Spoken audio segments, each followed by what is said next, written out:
বন্ধুরা খেয়ে আসলাম। আর বন্ধুরা, আমার আম্মুর অবস্থা ভালো নাই। বন্ধুরা, সবাই দোয়া করবা। আমার আম্মুর দুই দুই দাঁত দাঁত রোডে রোডে গেছে।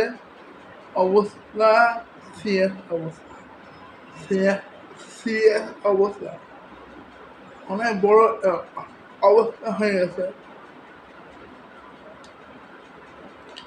ডাক্তার বলল ডাক্তার বলল আম্মুর নাকি এক এক ব্যাগ এক ব্যাগ রক্ত লাগবে।